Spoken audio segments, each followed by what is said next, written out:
Wir können das Gehirn zu einem Quantensprung führen. Das ist schwierig, da der rationale Verstand überwiegt. Doch das Herz ist leicht quantenfähig. Daher müssen wir unsere Identität im Herzen finden, um die Quantenrealität zu entdecken.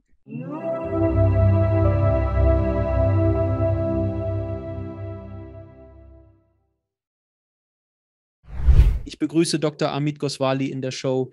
Wie geht es Ihnen, Dr. Amit? Schön, hier zu sein. Vielen Dank, dass du in die Sendung gekommen bist, mein Freund. Ich freue mich auf unser Gespräch über Quantenphysik und Spiritualität und wie sich diese beiden Welten immer näher kommen, trotz der Versuche der Menschen, sie auseinanderzuhalten. Tatsächlich lesen wir täglich über die zunehmende Einsamkeit in Amerika, ohne zu erkennen, dass sie aus der Nichtanerkennung von Liebe und Herz resultiert. Letztlich zeigt dies eine Ignoranz gegenüber dem Bewusstsein als treibende Kraft. Der Glaube an Materie als alles verursacht Chaos weltweit, wie den Klimawandel und politische Polarisierung, doch die Menschen sind sich dessen nicht bewusst. Die Intelligenz wird einfach komplett verleugnet. Alles ist Verleugnung. Materie muss alles sein. Nun, lassen Sie mich fragen, Dr. Mead, was hat Ihre Reise als abtrünniger Quantenphysiker begonnen? Genau das sind Sie, eine Art Abtrünniger, der Quantenphysik und Spiritualität in einem Bereich verbindet, der das missbilligt. Ihre Kollegen dürften es missbilligt haben, als Sie begannen, öffentlich so aufzutreten. Was hat Ihre Reise so begonnen? Nun, ich hatte das große Glück, die Intuition zu haben, dass es einen besseren Weg gibt, Physik zu betreiben, als die Leute es tun. Die Leute tun es so, als ob Physik keine Rolle in unserem Leben spielt. Als ob es nur um die objektive Welt, die materielle Welt geht. Aber tatsächlich, wenn Physik die Grundlage aller Wissenschaft sein soll, einschließlich Biologie und Psychologie, einschließlich uns Menschen, dann muss die Physik besser sein als das. Also habe ich die Ahnung, dass die Quantenphysik die Antwort hat. Die Ahnung basiert auf etwas, das John Paul Newman, ein großer Wissenschaftler, bereits aufgezeigt hat. Nur, dass das, was er vorschlug, Paradoxien hervorrufen könnte. In der Art und Weise, wie man Bewusstsein als unser persönliches Bewusstsein einbezieht. Eines Nachts sprach ich mit einem Freund. Während dieses Gesprächs kam mir die Einsicht, dass die Paradoxien alle verschwinden können, wenn wir erkennen, dass Bewusstsein der Grund allen Seins ist. Materie existiert als Möglichkeiten, aus denen das Bewusstsein wählen kann. Das ist die Lösung des Quantenparadoxons. Es klingt fantastisch. Also, wie definierst du Bewusstsein im Verhältnis zur Quantenphysik? Genau. Die Quantenphysik benötigt Bewusstsein, weil die Idee, dass Objekte Möglichkeitswellen sind, revolutionär ist und Leute versuchen, sie zu umgehen. Dies wird als Kopenhagener Interpretation bezeichnet und beeinflusst immer noch viele Physiker. Sie versuchen, das Problem zu umgehen, das entsteht, wenn ein Objekt als Welle betrachtet wird. Ursprünglich versuchten sie vorzuschlagen, dass Objekte Wellen sind. Aber wir sehen sie nicht als Wellen, sondern nur als Teilchen, die man beiseite schieben kann. Ein einzelnes Objekt können wir niemals als Welle sehen, sondern immer nur als Teilchen, wenn wir es messen. Wie also können wir das ignorieren? Einzelne Objekte können isoliert werden. Die Physik einzelner Objekte ist wichtig für biologische oder psychologische Systeme. Oder wir sind ein einzelnes Objekt. Also betrachte ich es aus dieser Perspektive. Es ist offensichtlich, dass Wellen Wellen der Möglichkeit sind. In einem Bereich außerhalb von Raum und Zeit existieren, wie spirituelle Traditionen lehren. Raumzeit ist nicht der einzige Bereich. Es gibt einen, der Raum und Zeit transzendiert. Er wird Himmel genannt, doch es herrschen viele Missverständnisse über seinen Inhalt. Und das begünstigte historisch die materialistische Voreingenommenheit. Doch die Quantenphysik schließt das eindeutig aus, dank des Konzepts der Nichtlokalität. Dies besagt, dass Quantenobjekte, wenn sie korreliert und interagierend sind, sich annähern können und sofort kommunizieren. Jedoch ist sofortige Kommunikation in Raum und Zeit nicht erlaubt. Die Tatsache, dass sie sofort kommunizieren können, deutet darauf hin, dass es einen Bereich außerhalb von Raum und Zeit geben muss. Dieser Bereich ist die Potentialität des Bewusstseins, genauer gesagt das Unbewusste, da hier keine Erfahrung existiert. Das ist das Unbewusste, ein Konzept, das Freud vor der Entstehung der Quantenphysik einführte. Ich habe mit vielen Menschen gesprochen, die Nahtoderfahrungen gemacht haben, Menschen, die auf die andere Seite gegangen sind, basierend auf ihren Erfahrungen. Sie sprechen von sofortiger Kommunikation, einem sofortigen Herunterladen von Informationen. Das passt zu dem, was du sagst. Aber aus Sicht der Quantenphysik, was bedeutet das? Kommunikation sofort? Ich verstehe jetzt bei der Nahtoderfahrung im Jenseits. Ich verstehe, dass es um eine Seele-zu-Seele-Kommunikation geht. Kommunikation ist anders. Ich habe es aus vielen Quellen gehört, auch aus der Quantenphysik. Wie erklären Sie das? Es ist Kommunikation ohne Signale. Kommunikation, Raum und Zeit erfordern ein Signal, das von mir zu dir reist, aber Kommunikation außerhalb von Raum und Zeit funktioniert ohne Signale. Und daher benötigt sie keine Zeit, Verzögerung dazwischen. Denn Kommunikation in Signalen reist immer mit einer endlichen Geschwindigkeit. Dies war Einsteins große Entdeckung, genannt Relativitätstheorie. Die Lichtgeschwindigkeit ist die maximale Geschwindigkeitsgrenze. In der heutigen Zeit ist für die Kommunikation stets ein Signal erforderlich, das eine gewisse Zeit benötigt, um die Entfernung zwischen den Objekten zu überwinden. Im Bereich der Potentialität ist nicht lokale Kommunikation möglich, wenn Nicht-Lokalität existiert, was bedeutet, dass die Distanz zwischen den Objekten keine Rolle spielt. Es spielt keine Rolle. Sie werden trotzdem sofort kommunizieren. Das liegt daran, dass kein Signal beteiligt ist. Also ist nicht lokale Kommunikation signalfrei.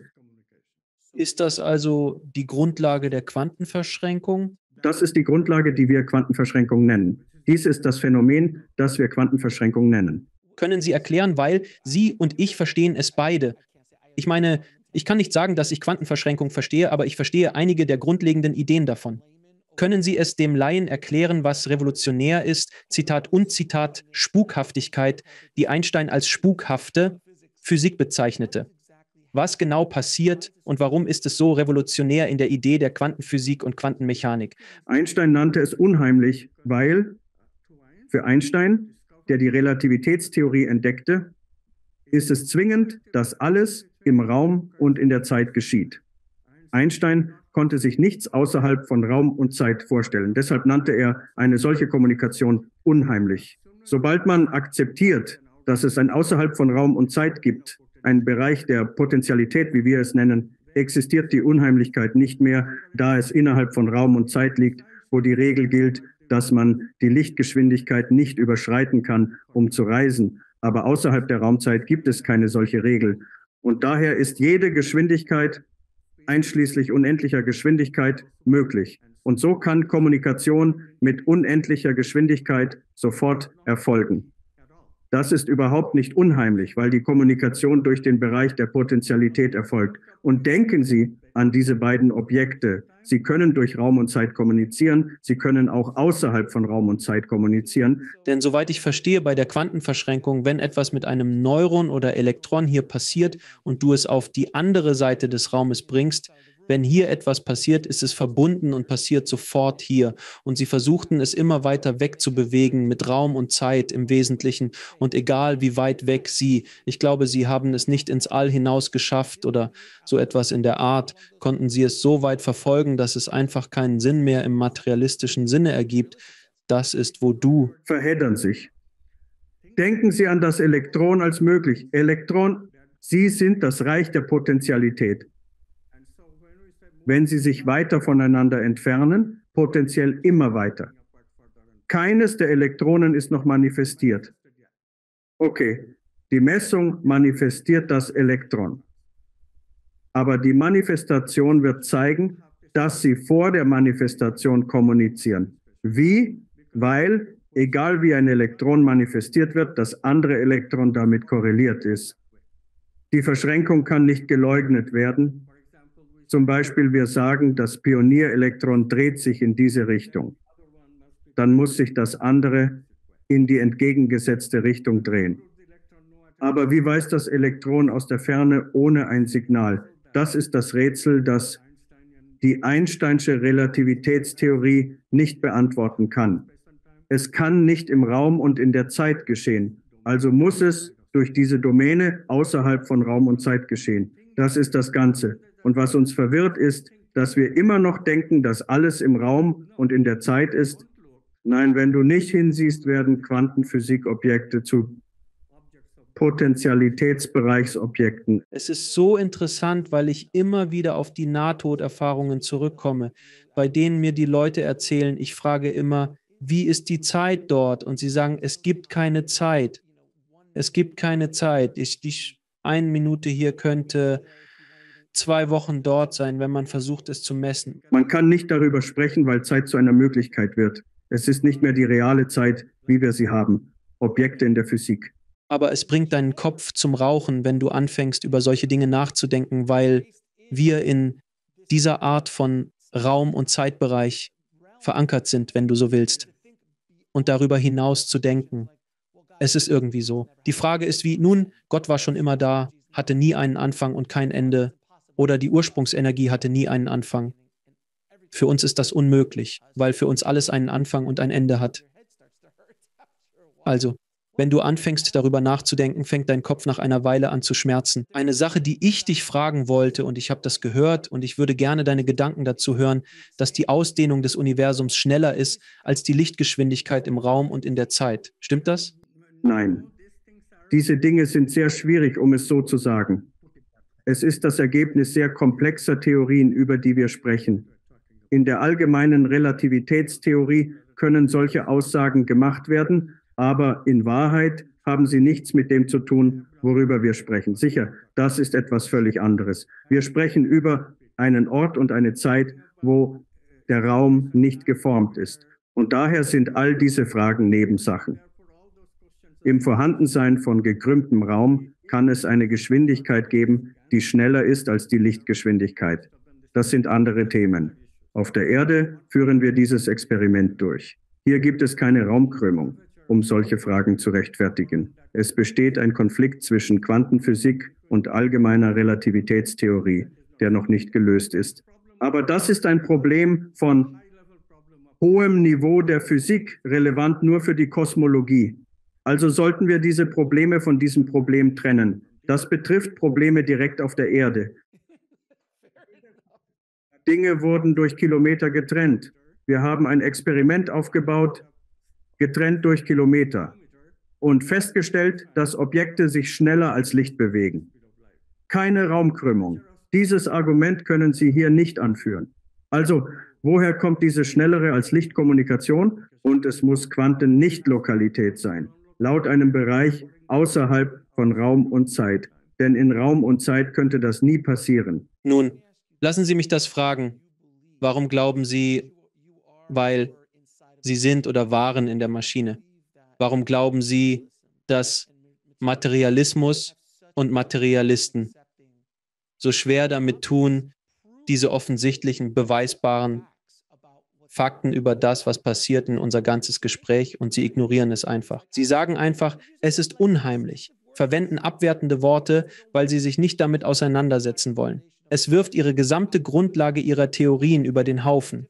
Warum haben Sie solche Schwierigkeiten, wissenschaftliche Fakten zu akzeptieren? Nun, es gibt Wege. Du hast gehört von Menschen, die vermeiden können, Diskussionen durch rationale, scheinbar rationale Argumente. Das nennt man Sophistik, nach einem griechischen Wort. Im antiken Griechenland gab es das. Sie wurden Sophisten genannt, und das existiert immer noch. Sophistik ist eine Art, die Realität zu leugnen, indem man den Anschein von Rationalität erweckt. Der Anschein von Rationalität entsteht bei Verwirrung. Es gibt etwas, das wir noch nicht ganz sicher wissen. Das rationale Argument, das immer von Wissenschaftlern gemacht wird, ist, dass das Gehirn ein unbekanntes Phänomen ist. Und daher könnte das Gehirn Dinge tun, die wir vielleicht noch nicht herausgefunden haben, wie das Gehirn es tut. Also sagen Sie, dass obwohl es wahr ist, dass im Prinzip Nicht-Lokalität sicherlich Realität ist. Daher existiert dieses unbewusste Reich im Prinzip das Reich der Potentialität. Sie sagen jedoch, es sei nicht relevant für den makroskopischen Maßstab, in dem wir zum Gehirn werden. Es sind nicht wirklich wir. Es gibt kein Wir. Das Gehirn tut seltsame Dinge und ist in der Lage, alle möglichen merkwürdigen Dinge zu tun. Es wird promisorischer Materialismus genannt. Karl Popper, ein weltbekannter Philosoph, nannte es so. Gegen solche Versprechen kann man nicht argumentieren, dass wir die Nichtlokalität des Gehirns eines Tages erklären werden. Doch genau das ist der Streitpunkt. Richard Feynman, ein bedeutender Physiker des letzten Jahrhunderts, zeigte, dass Computer es nicht können. Wenn man das Gehirn als Computer betrachtet, kann es das sicherlich nicht. Doch es wird oft gesagt, dass das Gehirn nicht nur ein Computer ist. Es kann auch erkennen und sogar Nicht-Lokalität aufweisen, Quantenmessungen durchführen. All das wird behauptet. Wir haben genug Unsicherheit über die Gehirnstruktur, um Zweifel zu sehen. Sie nutzen das aus. Also wird das weitergehen. Ich werde dir den wahren Grund sagen, Alex. Es braucht keine ungeheure Intelligenz, um den wahren Grund zu finden. Der wahre Grund ist, dass Wissenschaftler rationale Menschen sind. Der rationale Verstand trennt dich vom Bewusstsein, trennt dich von dieser nicht lokalen Erfahrung. Für die nicht lokale Erfahrung ist das Gehirn nicht das beste Vehikel. Das eigentliche Fahrzeug ist Liebe, die in einem anderen Organ stattfindet, das wir haben, das Herz, das ein Immunsystem hat. Aber es ist schwierig. Für Intellektuelle diese Bewusstseinserweiterung, die wir nicht Lokalität nennen, direkt zu erleben. Und weil sie das nie erleben, akzeptieren sie die Tatsache, dass es sein könnte, dass wir nur Maschinen sind. Obwohl sie selbstständig sagen, wir sind kreativ, wir haben freien Willen, wir beherrschen die Welt, wir können Veränderungen bewirken, wir nehmen uns selbst so ernst. Aber im Grunde glauben sie, dass all dies nur leer ist und dass das Gehirn der wahre Akteur hinter unseren Handlungen ist. Du machst mit. Es ist, als würde man versuchen, Liebe zu quantifizieren. Es ist etwas, das wir alle auf die eine oder andere Weise gefühlt haben, doch wir können es nicht festnageln. Wir können es nicht mit Konzepten festhalten. Wir können es nicht mit rationalem Verstand erfassen. Und, also wissen Sie, wer wird uns aus all diesem Sumpf herausführen? Ich denke, das ist sehr klar. Jeder Kurs, den ich unterrichte, jede Vorlesung, die Valentina. Und wir haben ein PhD-Programm, ein Masterprogramm für Quantenwissenschaft. Was wir lehren, lernen unsere Studenten. Aber diese Materialisten werden das niemals akzeptieren, denn sie werden für immer müde sein von dem die Einschränkung, unter der sie leiden. Sie erleben nie Herz, sie erleben nie Liebe.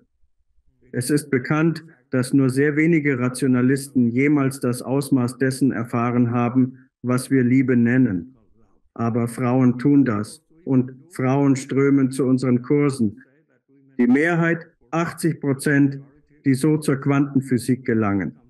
Wir nennen es Quantenwissenschaft. Sind Frauen, interessant, Frauen spüren das Herz viel intensiver. Natürlich gibt es Menschen wie uns, die auch das Herz spüren, aber Frauen im Allgemeinen fühlen es viel intensiver als Männer. Und das ist die rettende Gnade. Ja, mach weiter. Also, was du über das Establishment der Materialisten sagst, ist im Grunde der Galileo-Effekt. Ja, es wird angenommen, dass schon vor dem Geist, vor Galileo, die Descartes-Aussage, ich denke, also bin ich, rational war. Der Verstand bleibt immer mit Descartes verbunden, obwohl neue Wissenschaftler ihn widerlegt haben. Es gibt ein Buch, ein schönes Buch, das Descartes' Irrtum beleuchtet. Er erkannte nicht die Emotionen des Menschen. Der kartesische Gedanke, dass Bewusstsein nur ein Teil der Rationalität ist, bleibt bestehen.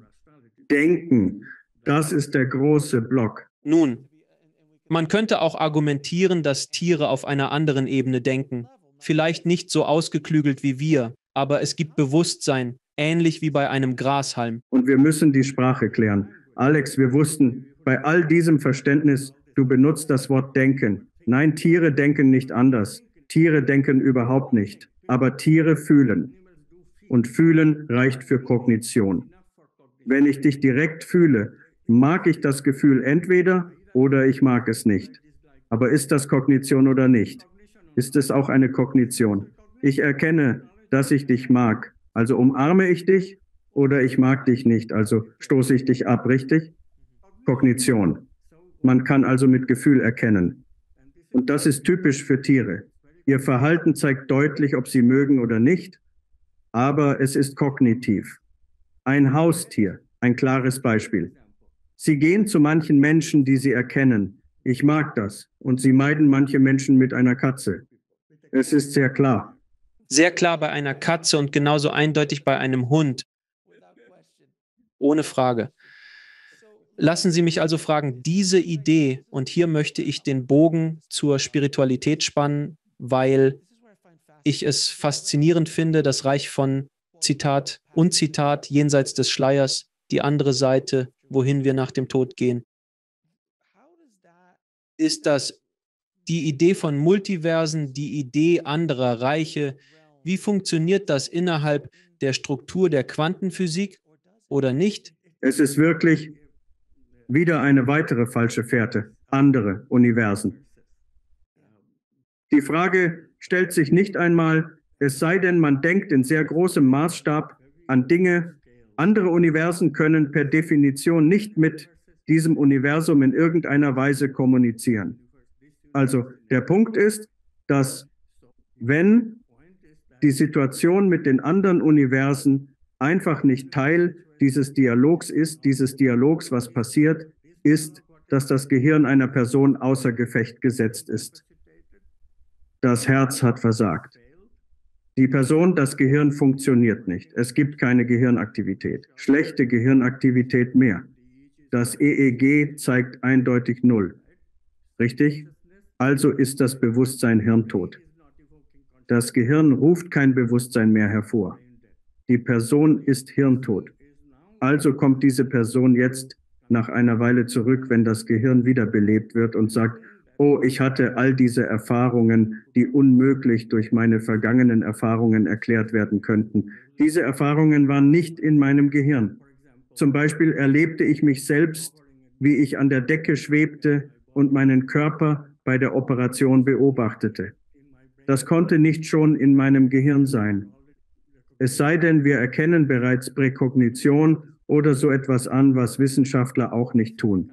Also, dies ist die Art von nicht lokaler Erfahrung, die in einem materiellen Gehirn nicht stattfinden kann. Wir haben bereits argumentiert, dass materielle Objekte, es sei denn, sie kommunizieren durch dieses Bewusstsein, keine nicht lokalen Erfahrungen haben können. Nahtoderfahrungen deuten darauf hin, dass etwas sehr anderes als unsere übliche Vorstellung stattfindet. Aber wissen Sie, Materialisten umgehen dieses Thema immer. Ich gebe Ihnen ein Beispiel. Kürzlich, Apple News hat das weltweit verbreitet, sie machen das. Sie haben eine enorme Reichweite. Und sie sprachen über ein Experiment, das durchgeführt wurde, bei dem jemand Nahtoderfahrungen berichtete, als er wiederbelebt wurde. Gehirnparietallappen. Dies ist der Lappen, der leicht hinter der Mitte liegt. Das ist frontal. Das ist parietal. Ein Teil des Parietallappens wird außer Gefecht gesetzt bei Nahtoderfahrungen. Diese Erklärung zeigt, warum Nahtoderfahrungen außerkörperliche Erfahrungen sind. Der Parietallappen verleiht uns eine Identität mit dem Körper. Es enthält alle Körperbilder. die im Parietallappen verarbeitet werden. Das ist bekannt. Hier entsteht unser Gefühl, in den Spiegel zu schauen. Wir wollen ein Gefühl dafür bekommen, wo wir sind, eine Orientierung über unseren Körper. All das kommt vom Parietallappen. Wenn das ausgesetzt wird, verlieren wir die Identität mit dem physischen Körper und identifizieren uns mehr mit Geist und Gefühl. Das ist die außerkörperliche Erfahrung. Wir identifizieren uns nicht mehr mit dem physischen Körper. Es stimmt, dass der Parietallappen betroffen ist, wenn diese Erfahrung auftritt. Aber daraus zu schließen, dass das Gehirn es tut. Jetzt haben wir eine Gehirnerklärung für Nahtoderfahrungen, die völlig falsch ist, weil dies keine Gehirnerklärung für Nahtoderfahrungen ist, die auch nicht Lokalität beinhaltet, dieses Schweben über deinem eigenen Körper, während du operiert wirst. Das kann nicht durch ein materielles Gehirn erklärt werden, weil materielle Objekte niemals ohne die Hilfe des Bewusstseins nicht lokale Erfahrungen haben können. Richtig? Nun ja, auch bei Nahtoderfahrungen. Ich habe mit Ärzten und Forschern gesprochen, die mit Tausenden, nicht nur Tausenden von Nahtoderfahrenen in diesem Land, sondern auch im Ausland, in Afrika, in verschiedenen Kulturen gesprochen haben. Und sie sind alle unterschiedlich. Sie haben ähnliche Themen, was auch interessant ist. Wie können wir alle im Allgemeinen eine Lebensrückschau durchlaufen? Es gibt immer im Allgemeinen einen Rat der Ältesten. Es gibt gewisse gemeinsame Elemente, die in vielen Kulturen zu finden sind. Wenn man jedoch zu einem sterbenden Aborigine geht, sind die Themen ähnlich, aber werden auf unterschiedliche Weise präsentiert. Wenn es universell wäre, würden wir alle einfach zum gleichen Programm zurückkehren und den Tunnel des Lichts sehen. Wir würden alle denselben Weg gehen, nicht wahr? Ja. Diese Nahtoderfahrung basiert auf dem kollektiven Gedächtnis der Menschheit, dem kollektiven Unbewussten. Daher sind die Erinnerungen ähnlich, aber nicht identisch. Sie werden durch verschiedene Bilder dargestellt, wobei die Idee gleich bleibt. Beispielsweise sieht man Verwandte, doch die Idee bleibt gleich. Welche Verwandten man sieht, hängt von der Kultur ab. Ebenso ist es mit spirituellen Lehrern. In der westlichen Kultur sieht man Bilder wie Jesus, während in der indischen Kultur Götter und Göttinnen verehrt werden. Und das verdeutlicht, dass die Bilder selbst, die wir sehen, nicht relevant sind. Doch was sie repräsentieren, was hinter den Bildern steckt, ist dasselbe. Das kollektive Unbewusste, von Carl Jung entwickelt, ist ein Konzept, für das wir zahlreiche Beweise haben, die es unbestreitbar machen. Die Erklärung des bedeutet sogar die. Das Konzept des kollektiven Unbewussten ist nicht lokal. Natürlich, nicht lokal. Also waren wir einst verbundene Menschen. Wir waren verbunden, bevor wir rational wurden. Jeder stimmt mehr oder weniger zu, dass, als wir Jäger und Sammler waren, es keinen rationalen Verstand gab. Der Verstand war sehr physisch in den späteren Phasen der Jäger- und Sammler-Ära. Jetzt erkennen die Menschen an, dass es eine Phase gab, in der Gartenbau möglich war. Männer und Frauen arbeiteten gemeinsam im Garten mit einfachen Werkzeugen wie einer Hacke oder einem Spaten. In dieser Ära entwickelten sich Familien und die Liebe. Und deshalb sind wir auch sehr verbunden. Wir wurden nicht lokal miteinander. Jetzt nennen wir es Stammesbewusstsein. Aber eigentlich ist es viel tiefer. Es sind diese sehr tiefen, nicht lokalen Verbindungen, die wir miteinander hatten. So haben wir das kollektive Unbewusste aufgebaut. Wenn du nicht lokal verbunden bist, habe ich, wenn du eine Erinnerung hast, auch einfachen Zugang zu dieser Erinnerung, da wir nicht lokal verbunden sind. Deine und meine Erinnerung werden also gleichzeitig aus derselben Erfahrung stammen. Und nochmal, das ist kein Immaterialismus, es lebt in. Darüber hinaus Materialismus. Keine zwei Menschen können ohne Signale verbunden sein, nur mit Signalen, da sie haften. Nur im physischen Raum und in der Zeit. Das ergibt jetzt viel mehr Sinn. Also, wenn du über Raum und Zeit hinausgehst und wo diese Quantenverschränkung und solche Dinge hingehen, nun, lass mich dich das dann fragen. Wie könnte die Quantenphysik Einheit erklären, dieses Konzept der Einheit, das es scheint in der Gesellschaft zu erwachen, dass wir alle auf die eine oder andere Weise verbunden sind? Ja, die Erklärung hat zwei Ebenen. Eine besagt, dass die Einheit selbst eine Nicht-Lokalität reflektiert. Warum erleben wir also Nicht-Lokalität nicht in unserem alltäglichen Bewusstsein? Weil wir an unsere Erinnerungen gewöhnt sind. Die Erfahrungen erreichen uns nicht direkt aufgrund dieser Konditionierung. Wir könnten, und gelegentlich passiert es, diese Erfahrungen nennen wir besondere Namen wie kreative Erfahrungen oder Intuition, aber gewöhnliche Erfahrungen kommen aus einem Bewusstseinszustand, den wir das Ego nennen. Das ist eine Identifikation mit unseren persönlichen Erinnerungen, unserer persönlichen Geschichte. Also ist dieses Ego offensichtlich viel eingeschränkter, als wozu wir fähig sind. Nicht Lokalität, Einheit. Das Ego ist nicht mehr eins. Es ist von dieser Einheit getrennt. Das ist das Problem. Also müssen wir über das Ego hinausgehen, was in den Quantenwissenschaften einen diskontinuierlichen Übergang erfordert. Quantensprung. Kreativität ist ein Quantensprung. Intuition ist ein kleiner Quantensprung. Ein Quantensprung erfordert einen akzeptierenden, offenen Geist. Ein Quantensprung erfordert einen offenen Geist. Und das ist, was den Materialisten fehlt. Wenn du zu rational denkst, verlierst du Flexibilität. Du bist dann nicht mehr kreativ. Kreativ im quantenhaften Sinne. Nun, lassen Sie mich das fragen. Selbst Einstein, wenn ich mich nicht irre, spielte Geige, um Ideen zu bekommen, wenn ich mich nicht irre. Richtig. Er machte Quantensprünge in seinem. Richtig. Ja, er machte ständig Quantensprünge. Er war der größte Quantenspringer. Was äußere Erfahrungen betrifft, gibt es größere Quantenspringer. Jesus, ihre Beispiele. Aber sie entdeckten nicht in der Außenwelt. Sie entdeckten in ihrer inneren Welt die Natur des Bewusstseins. Können Materialisten Kreativität erklären? Nun, das tun sie nicht, aber sie lenken vom Thema ab, indem sie Kreativität verwirren.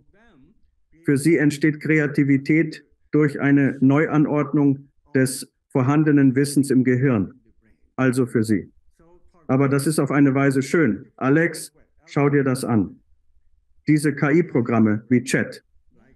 Sie können kreativer sein als jeder Mensch, wenn man die materialistische Definition von Kreativität akzeptiert. Deshalb sind die Leute wirklich besorgt. Du hast das gesehen. Es hat viel Aufmerksamkeit bekommen. Stephen Hawking hatte vor seinem Tod die Vorahnung, dass die Menschen von KI überholt werden könnten. Er hatte große Angst, dass die Menschheit ausgelöscht wird. Maschinen werden zwangsläufig die Kontrolle übernehmen, da sie viel kreativer sind als wir und an eine bestimmte Definition von Kreativität gebunden sind. Kreativität bedeutet lediglich eine Neuanordnung von Bekanntem, auf die Menschen nicht zugreifen können, wie diese Maschinen. Diese KI-Programme haben dies bereits getan. Daher ist dies der Grund für die Angst. Aber natürlich, für uns ist es ganz einfach. Schau, eine Maschine kann niemals nicht lokal sein. Daher können sie nicht intuitiv sein, sie können nicht im quantenhaften Sinne kreativ sein. Sie können keinen kreativen Sprung in den nicht lokalen Bereich machen. Deshalb werden Menschen immer einer Maschine überlegen sein, immer in der Lage sein, Dinge zu tun, die eine Maschine nicht kann. Die Antwort liegt darin, wie wir diesen nicht lokalen Bereich erreichen. Am einfachsten. Wir können es über das Gehirn erreichen. Wir können das Gehirn auch einen Quantensprung machen lassen. Das ist jedoch viel schwieriger, weil unser rationaler Verstand die Oberhand gewinnt. Aber das Herz ist sehr leicht quantenfähig. Also müssen wir unsere Identität im Herzen finden, um diese Quantenrealität zu entdecken. Das ist das Problem. In gewisser Weise ist es gut für uns zu erkennen, dass wir den Maschinen nicht überlegen sein können, denn das ist das Ende der rationalen Ära. Wenn wir beim Rationalen bleiben, werden die Maschinen übernehmen, ohne Frage. Also müssen wir unsere intuitiven und kreativen Quantenbereiche finden, um die Überlegenheit unserer Maschine zu bewahren. Weil du absolut recht hast. Diese KI, die gerade mit astronomischer Geschwindigkeit erschaffen und lernen, wie ChatGPT, Sie werden Zugang haben zu allem Wissen, allem, was bis zu einem bestimmten Zeitpunkt existiert. Sie haben Zugang zu mehr, als du oder ich jemals haben könnten. Aber dennoch, KI erschafft keine Dinge aus dem Nichts, so wie du oder ich Ideen erschaffen können. Die Potentialität, über die wir sprechen, haben sie also keinen Zugang. Diese unentdeckte Potentialität wird immer existieren, da sie unendlich ist. Menschen werden immer überlegen sein, da wir es für Maschinen verfügbar machen können, aber erst nachdem wir es kreativ gestaltet haben. Dann können wir es online stellen und die Maschine kann darauf zugreifen. Wir haben immer Zugang zum Rest dieser Potentialität. Der Trick der Unendlichkeit besagt, dass Unendlichkeit minus Unendlichkeit immer noch Unendlichkeit ergibt. Daher wird es immer für Menschen da sein, um erforscht zu werden. Maschinen können uns nie einholen. Wir bleiben stets einen Schritt voraus. Das liegt daran, dass wir in der Lage sind, uns mit Dingen zu verbinden, in einem spirituellen Raum, den eine Maschine niemals erreichen könnte. Ist es Liebe? Eine Maschine kann nicht lieben. Dieses Potenzial fehlt ihr. Es ist ein schönes Wort, schön, spiritueller Raum. Dieser Bereich der Nicht-Lokalität ist das, der spirituelle Raum oder Himmel das ist es. Bitte korrigieren Sie mich aus vedischer Perspektive, aus den vedischen Texten, von denen ich gehört habe, dass viele Quantenphysiker die Bhagavata gelesen haben und tief in die Veden eingetaucht sind, weil sie vor Tausenden von Jahren über diese Konzepte gesprochen haben, als wir angeblich Jäger und Sammler waren. Aber wissen Sie es besser als ich, denn das ist nicht meine Kultur. Ich habe die indische Kultur, den Hinduismus und die Veden studiert, und je tiefer ich in sie eingetaucht bin, desto mehr haben sie über Dinge gesprochen. Also, ich meine so weit überlegen zu dem, was wir jetzt wissen, dass sogar Quantenphysiker, ich habe vergessen, wer es war, der Vater der Atombombe. Weißt du, von wem ich spreche? Der Typ, der die Atombombe erschaffen hat. Er zitierte ihn. Ja, genau. Er zitierte die Bhagavad. Können wir darüber sprechen? Die Nichtlokalität und Potentialität der Akasha-Chronik, die Idee davon. Können Sie darüber sprechen und wie es mit der Quantenphysik verbunden ist? Ja, die vedischen Forscher, sie müssen nicht als Mystiker bezeichnet werden.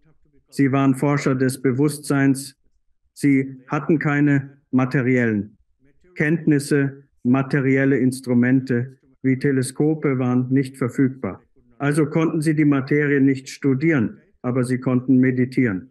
Und sie lernten sehr, sehr gut zu meditieren. Wenn man keine äußeren Ablenkungen hat, kann man nur nach innen schauen.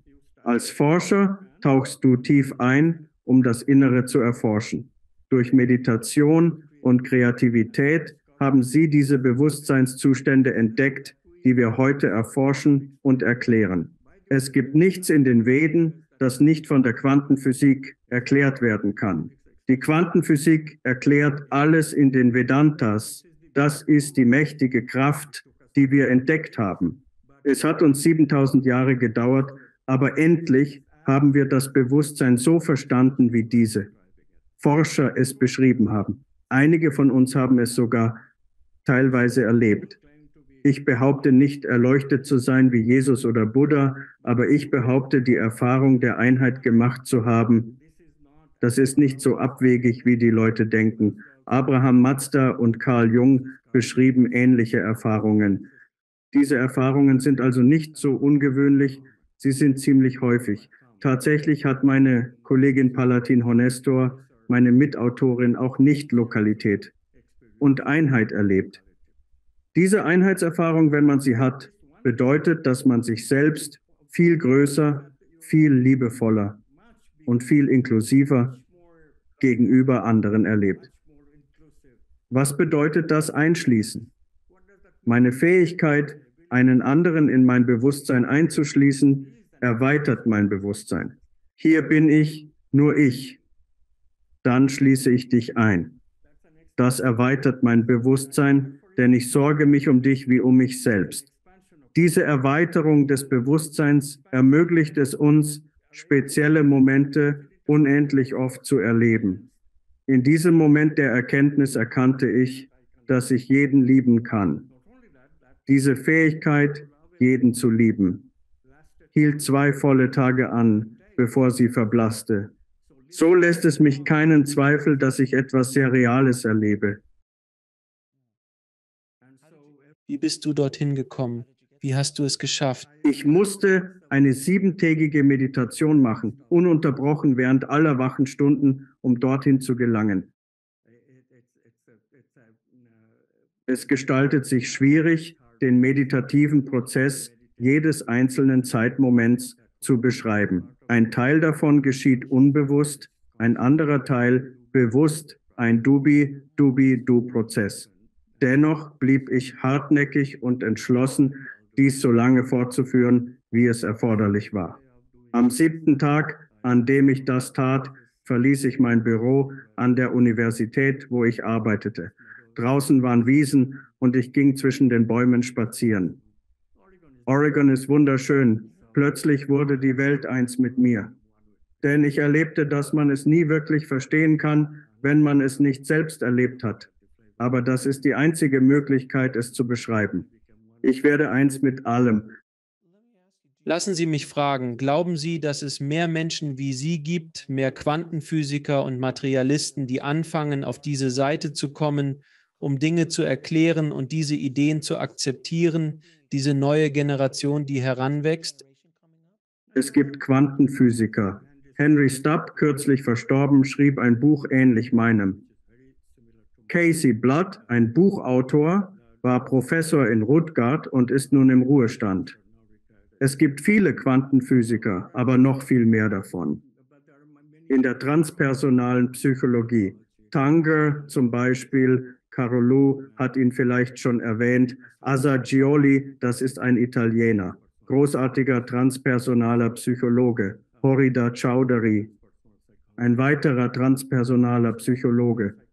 Es gibt mehr Menschen in der Psychologie und weniger in der Quantenphysik mit solchen Erfahrungen. Übrigens, du hast Nahtoderfahrungen erwähnt.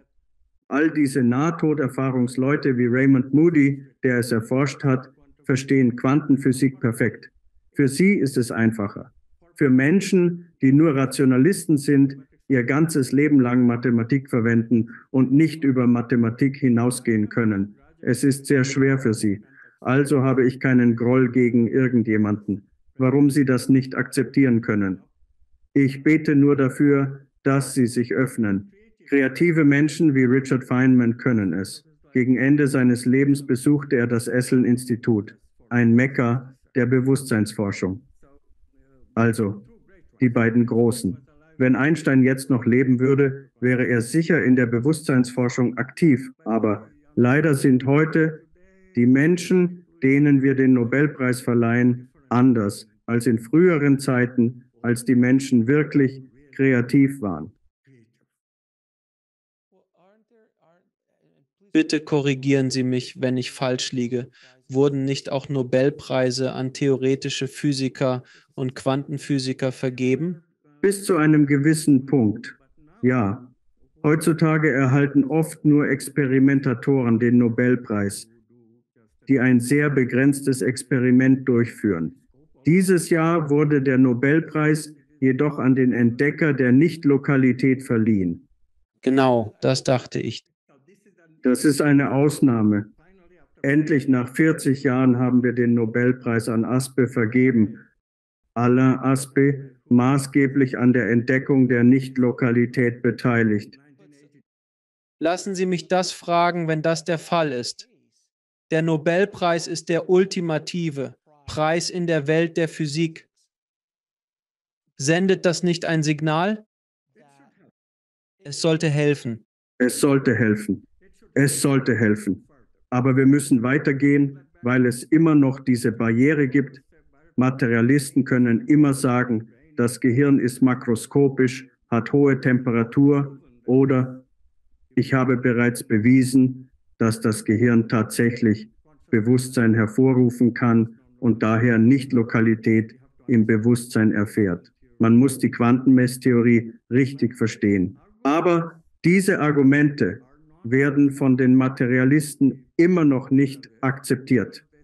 Sie glauben weiterhin, dass es Neues über das Gehirn geben wird, das alle überzeugen wird, dass dieses Phänomen durch das Gehirn erklärt werden kann. In der Zwischenzeit können Sie Sophisterei verwenden, indem Sie einen Teil der Gehirnfunktion als Ablenkungsmanöver darstellen, wie im Beispiel mit dem inaktiven Parietallappen bei Nahtoderfahrungen.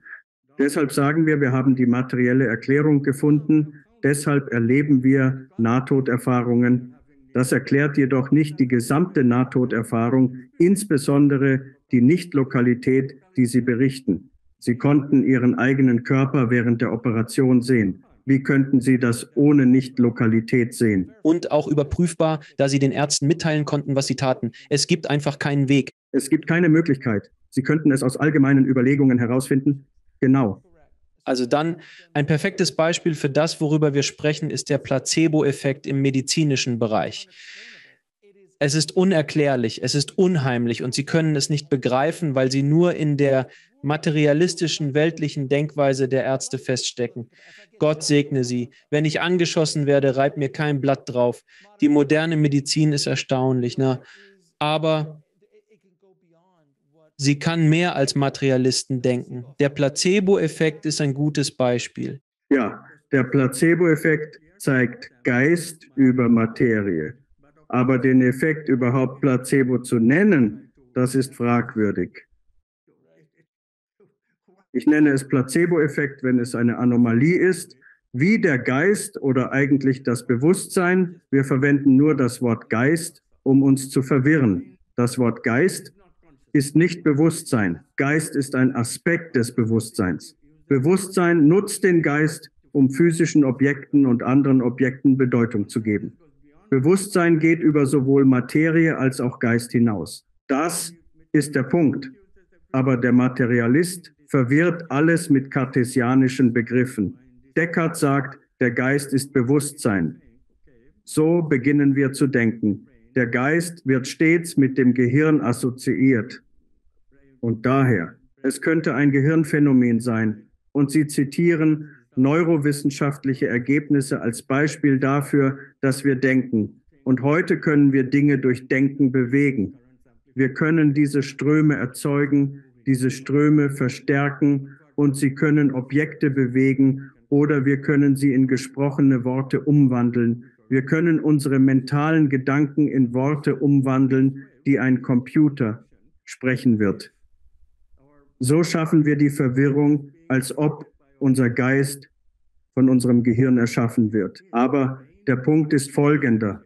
Das Gehirn und der Geist sind verbunden, aber nicht lokal korreliert. Das bedeutet nicht, dass das eine vom anderen produziert wird. Es ist nur eine Assoziation. Es gibt keine kausale Verbindung. Bedeutet nicht, dass es eine kausale Verbindung gibt. Das Gehirn produziert den Geist, aber all das wird zur Ablenkung. Und wissen Sie, gewöhnliche Menschen haben nicht die Zeit, sich ausreichend mit diesen Themen zu beschäftigen, um zu widerlegen. Und wenn Sie dann 100 Artikel sehen, die so sprechen und dann 1 oder 2 Artikel, die das Gegenteil sagen, wie wir es gerade tun, aber genau jetzt, während dieses Interview ausgestrahlt wird, stell dir vor, Tausende von Interviews werden ausgestrahlt, die das materialistische Vorurteil vertiefen. Also können wir einfach nicht auf diese Weise konkurrieren. Die eine Möglichkeit zu konkurrieren, machen wir bereits. Ich habe dir von dieser Institution erzählt, wo wir Master- und Doktortitel vergeben und sie sind überzeugt, weil sie alle Details bekommen. Jeder Psychologe, der mit mir spricht, in nur 2 Stunden kann ich anfangen, seine Weltanschauung zu ändern. Ich behaupte nicht, dass er sich sofort wundersam ändert. Es ist nicht richtig, jemanden sofort wundersam zu verändern. Aber ich werde es Ihnen so klar machen, dass Sie erkennen, dass es etwas Definitives gibt. Allein bei der Idee der Nichtlokalität. Nun, ich sage dir was. Aus meiner Sicht glaube ich, dass es jetzt mehr Neugier auf diese Dinge gibt, mehr als ich je in meinem Leben gesehen habe. Und diese Gespräche pflanzen Samen, die vielleicht nicht heute aufblühen, vielleicht erst in ein paar Jahren, aber sie pflanzen Samen. Und ich denke, das ist der Weg, wie diese großen Veränderungen geschehen, weil die Leute anfangen. Die Leute reden auf Partys über Quantenphysik, was vor 30 oder 40 Jahren war das nur in der Wissenschaft. Aber jetzt reden die Leute darüber. Weißt du über Quantenverschränkung Bescheid oder kennst du die Spaltungstheorie oder solche Gespräche in einer YouTube-Show? Das waren Themen, über die nicht gesprochen wurde. Quantenphysiker wurden nicht in Shows eingeladen, um über Theorien zu sprechen. Also die Leute sind interessiert und ich denke, es gibt eine Veränderung und ich glaube, wir haben eine echte Chance, uns von dieser älteren, materialistischen, industriellen Sichtweise auf unser Leben zu lösen, die uns nicht mehr dient. Es hat uns eine Zeit lang gedient, jetzt nicht mehr. Ja, ich stimme dir vollkommen zu. Das ist die Hoffnung für die Zukunft. Die neue Generation wird einen großen Unterschied machen. Das erlebe ich ständig. Beim letzten Workshop in Brasilien haben wir gerade einen Workshop über Liebe abgeschlossen und ein 16-Jähriger ist aufgetaucht. Natürlich. Aber sie ist aufgetaucht und hat mit Konzepten wie Nicht-Lokalität und Liebe, die wegen ihrer Nicht-Lokalität gedeiht, einen starken Eindruck auf uns gemacht. Es verbindet uns wirklich mit dem anderen, den wir lieben. Es beseitigt für immer die Vorstellung, dass ich isoliert bin. Diese Einsamkeit, dem Newtonschen Individuum eigen, ist völlig abwesend. Für ein Quantenindividuum, sobald du die Quantenphysik verstehst, gibt es keine Einsamkeit für dich. Das ist so wahr, weil die Illusion besteht, dass wir getrennt sind. Das Ego hat die Illusion geschaffen, dass wir getrennt sind. Aber sobald du verstehst, dass du ein größerer Teil eines Ganzen bist, dass wir alle verbunden sind, die Depression nimmt ab, die Einsamkeit nimmt ab. Ich habe neulich mit einem Neurowissenschaftler gesprochen, der seit 30 Jahren das Gehirn im Hinblick auf Glauben und Gott erforscht. Und die Depression nimmt ab, die Selbstmordrate sinkt. Man geht anders mit Problemen um. Nicht Religion, nur der Glaube an etwas Größeres als dich und deine Verbindung dazu. Dieses Konzept ist äußerst kraftvoll. Extrem wichtig. Und das ist das Konzept, das die moderne materialistische Wissenschaft abgeschafft hat. Und indem sie das tut, zerstört sie buchstäblich unsere Zivilisation, weil wir keine Identität mehr mit unserer Umwelt fühlen. Wir zerstören die Umwelt, weil wir keine Identität mehr mit unseren Mitmenschen fühlen. Sie haben diese Woche die Nachrichten in Texas gelesen. Ein Nachbar wurde einfach von den Nachbarn kritisiert, holte seine Waffe heraus, tötete wahllos Menschen und rannte weg. So etwas würde nie passieren bei verbundenen Menschen, selbst wenn sie nur für einen Moment verbunden sind. Aber wie können Menschen so entfremdet, so getrennt unabhängige Objekte werden, dass sie ohne zu zögern die maschinenartige Handlung ausführen? Okay, ich habe eine Maschine, die Menschen töten kann und ich bin entfremdet. Also töte ich diese Menschen und laufe weg. Das ist also ein extremes Beispiel dafür, was der Materialismus mit uns macht. Natürlich, was passiert ist, dass niemand sagt, oh, welches Weltbild hat sich vor 60 Jahren geändert, das all dies verursacht. Niemand stellt diese Verbindung her. Unsere Leute tun das. Ihre Stimmen gehen einfach in den tausenden anderen Stimmen unter, die diese Verbindung nicht herstellen. Aber du hast recht, denn die jungen Leute hören, sehen die Verbindung. Sie interpretieren. Andere Nachrichten, die die Aufmerksamkeit aller auf sich ziehen, dass junge Frauen sich suizidal fühlen. So sehr, dass eine von 5 wegen sozialer Medien, oder? Also wissen die Leute, dass dies Chaos verursacht, auch bei unseren jungen Menschen. Viele fühlen sich suizidal, verloren, ohne Sinn und Zweck. Wir werden mehr davon sehen, wie bei Occupy Wall Street. Junge Menschen werden reagieren und Veränderungen werden eintreten. Mein Gefühl ist, dass Veränderungen kommen werden. Mein Freund, ich werde dir ein paar Fragen stellen. Ich stelle sie allen meinen Gästen, weil ich übrigens stundenlang mit dir reden könnte. Das ist gelinde gesagt ein endloses Gespräch. Aber das sind ein paar Fragen. Ich stelle sie allen meinen Gästen. Wie definierst du ein erfülltes Leben? Ein erfülltes Leben bedeutet für mich Zufriedenheit, die eine Art von Glück und Bewusstseinserweiterung ist. Um erfüllt zu sein, müssen wir die Erfahrung der Bewusstseinserweiterung so oft wie möglich während der Wachstunden erleben und unser Unbewusstes genug befreien, um nicht einmal im Grunde eine gute Erfahrung während unseres Schlafes zu haben, weil wir uns ein wenig daran erinnern. Wir wissen, ob wir glücklich oder unglücklich geschlafen haben. Also das ist der Schlüssel.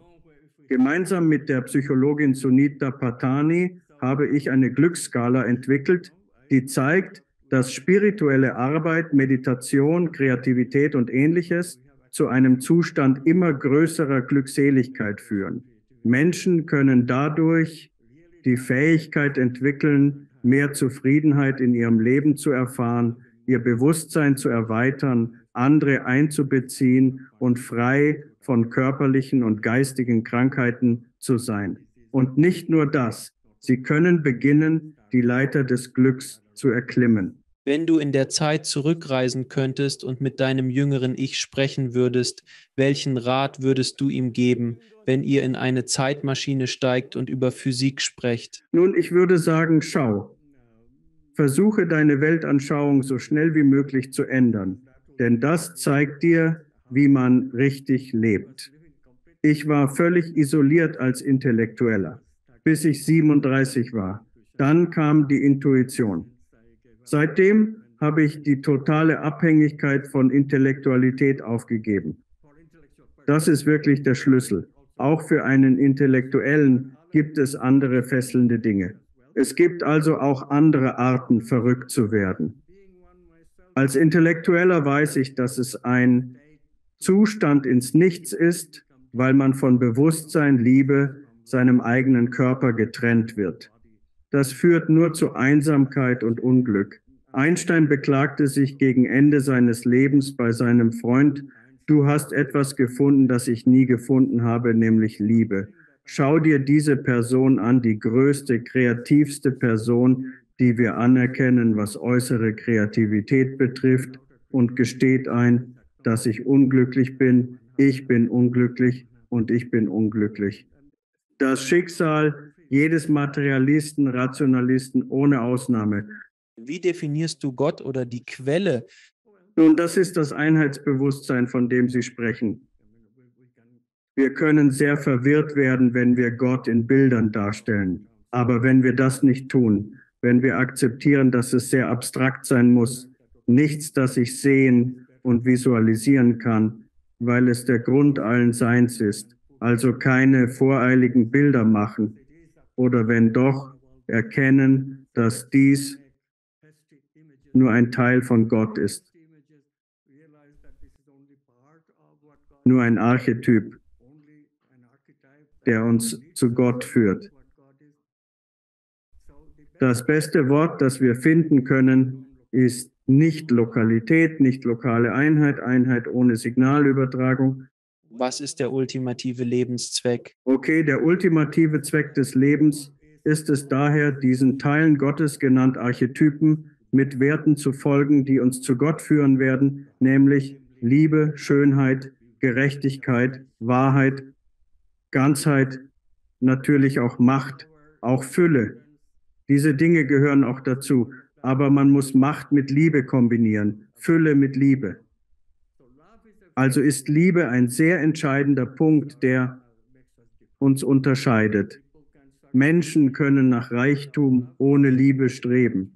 Menschen können nach Macht ohne Liebe streben, wie Putin. Aber wenn wir es mit Liebe kombinieren, können wir wie Gandhi, Martin Luther King oder Nelson Mandela werden. Dann sind wir fähig, Menschen zu lieben, unsere Macht zu teilen und sie zu stärken. Gleiches gilt für die Wahrheit. Wenn Wissenschaftler Liebe mit Wahrheit verbinden, erforschen sie, um Menschen zu stärken, nicht zu manipulieren. Und wo können die Leute mehr über dich und deine großartige Arbeit erfahren? Okay, das ist eine sehr gute Frage. amitgoswami.org ist die Website. Besuchen Sie einfach die Website und alles, worüber ich gesprochen habe, ist dort verfügbar. amitgoswami.org. Haben Sie eine letzte Botschaft für das Publikum? Ja, die abschließende Botschaft ist dein Weg zur Einheit, der Sinn des Lebens, die Bedeutung des Lebens. Stelle diese Fragen und, wenn die Antworten kommen, werden sie in Form eines der erwähnten Archetypen erscheinen. Folge diesem Archetyp. Glaube an Jessup Campbell. Folge deiner Freude. Die Archetypen sind unsere Freude, der wir folgen sollen. Dann wird das Leben glücklich. Arbeit gibt uns Erfüllung, wie Alex sagte.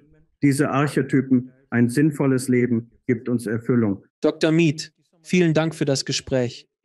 Ich hoffe, dieser Samen fällt in vielen Köpfen weltweit, mein Freund. Ich schätze dich und deine großartige Arbeit. Danke, mein Freund. Danke. Danke fürs Zuschauen. Klicken Sie unten auf ein Video, um fortzufahren und vergessen Sie nicht zu abonnieren.